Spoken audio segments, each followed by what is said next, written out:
but do I really need to start thinking about the invitation list already? Okay, I'll get a list too soon. But now I need to get to bed. It's 1 in the morning, man.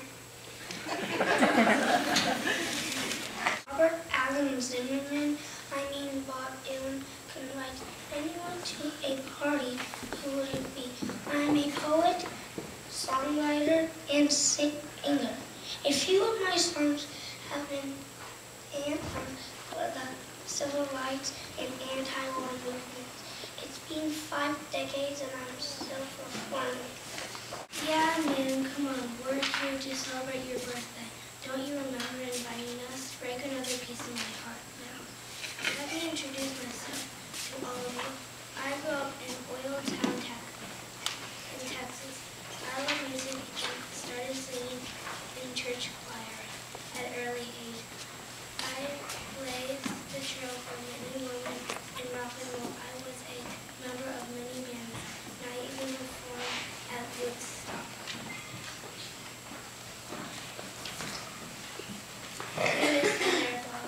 I wrote songs, played guitar, and sang my heart out. I struggled through many short nights to remain healthy, but I lived a lot in pain. I died in 1970 at the tragic age of 27. A year or so after my death, my last record was released for all. My song, Me and Bobby and Me, went to the top of the charts. I remember as one of the greatest singers of all time. I was born in 1930 in Ohio.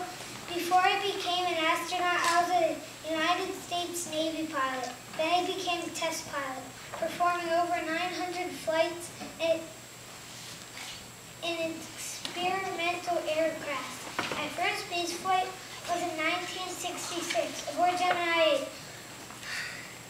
In 1969, I was mission commander of Apollo 11 moon landing mission. Buzz Aldrin and I spent 2 hours walking on the moon.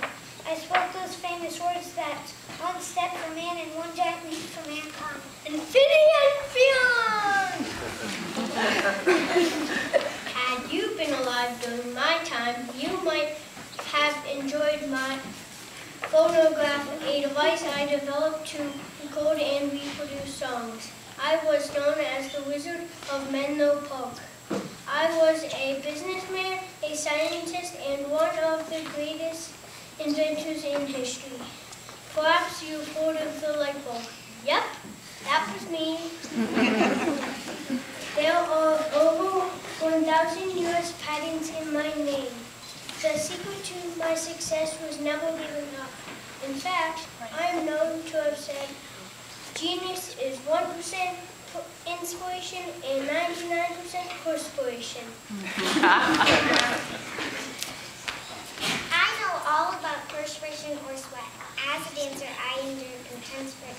I revolutionized dance, expressing my art through my body. I found the Martha Graham dance in 1926, and it remains the oldest, most celebrated modern dance in the world. A young girl named Betty was one of my students and became a first lady in 1974. I was the first dancer to perform the dance, and in 1976, I was awarded the Presidential Medal of Freedom. As a choreographer, I created dance performances for over 7 years, until a year before my death in 1991. Today, my name is Modern.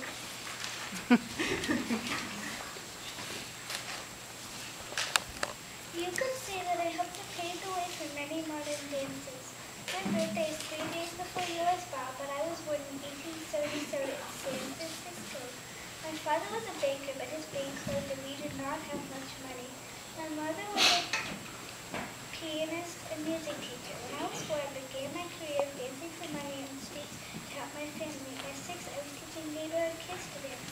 I loved taking long walks by the ocean and in the forest. The thing for hours. I create a style of dance that blends poetry, music, and the rhythm of nature. As an adult, I danced my way through Europe's open school in Germany. Dance led me passionate dance, and I became the most famous dancer of my time, known as the mother of modern dance. You should come to my practice. Everyone should come. You are all superstars, and so was I. I was a painter, avant-garde, filmmaker, author,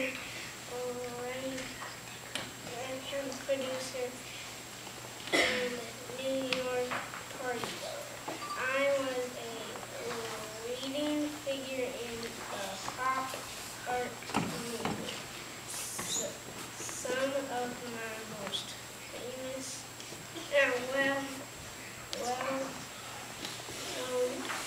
paintings are of celebrities, Coca-Cola bottles, and Campbell soup cans.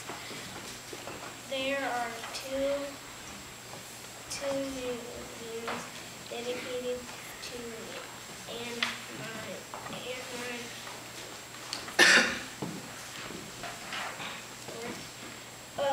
I also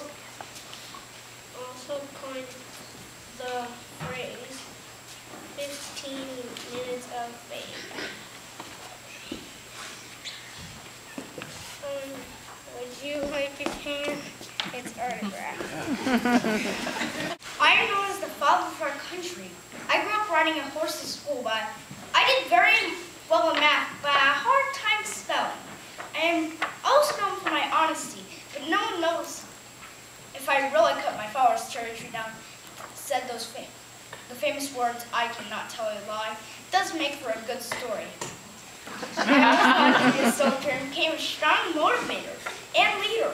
After the French and Indian War, my men and I fought the Revolutionary War for 8 years until we won independence from England in 1783.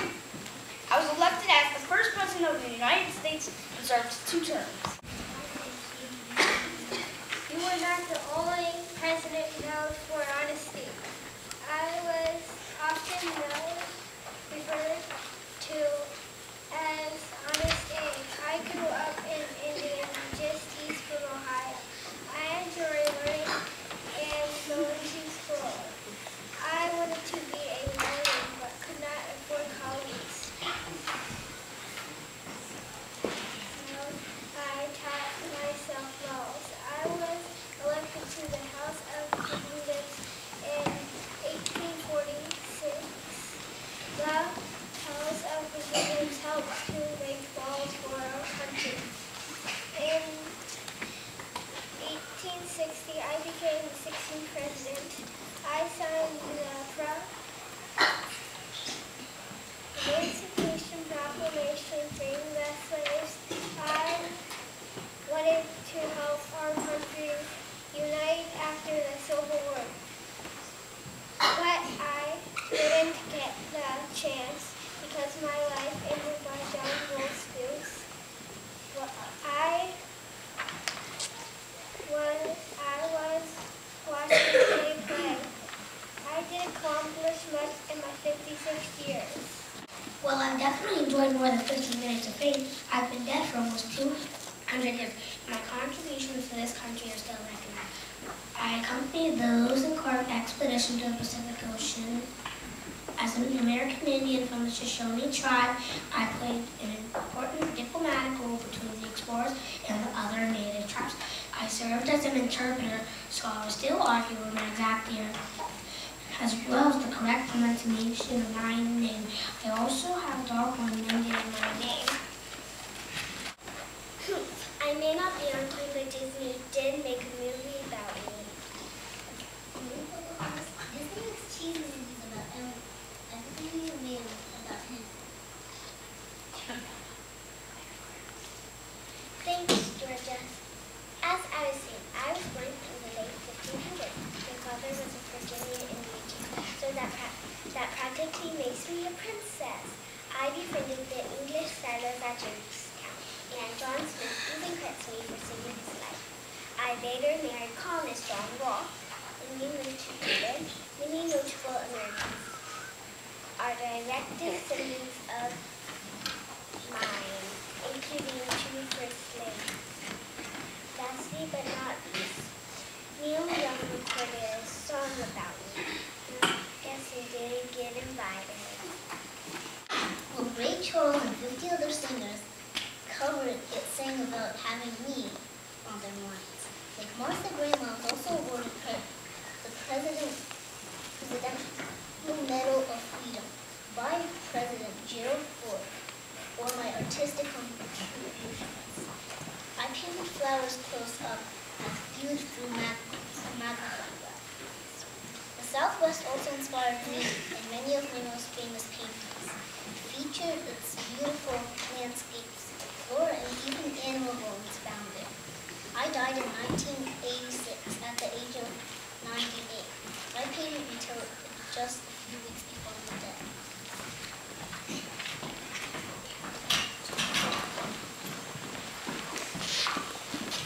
I died just 2 years after Georgia. At the age of 88, I was born in Russia and moved to the United States as a young child. I was interested in painting, acting, dancing, and singing. I studied modern dance for 20 years.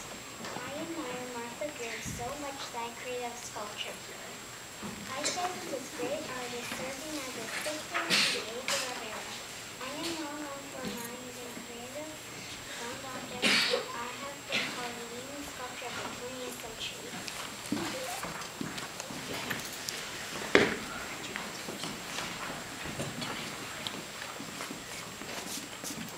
I don't mean to point out the obvious, but I am the only guest still living. Well, my love of animals started at a very young age when my father gave me a lifelike chimpanzee toy, Drew Lily. My career working with chimpanzees happened quite by chance. My interest led me to live on my friend's farm in Kenya, Africa.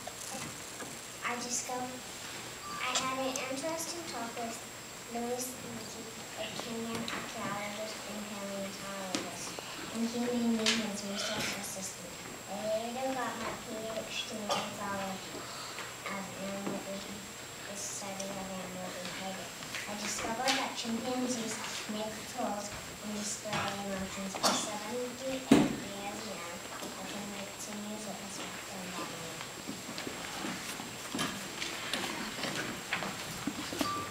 Gosh, I hate going last, especially after hearing all about the contributions made by everyone else.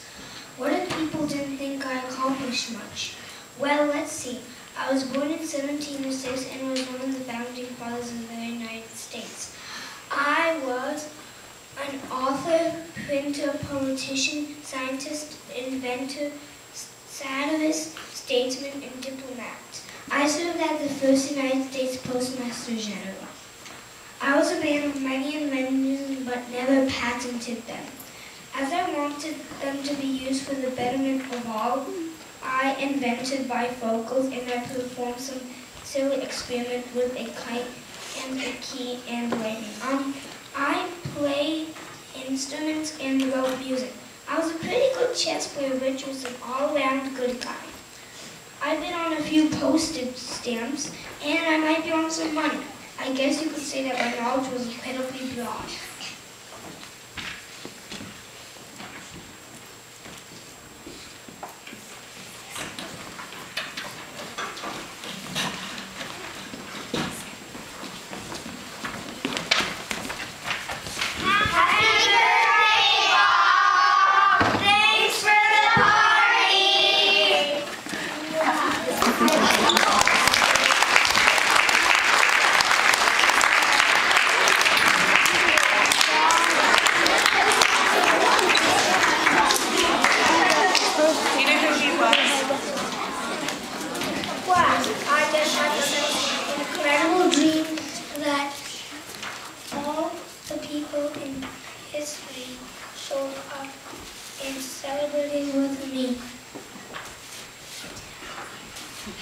How am I going to talk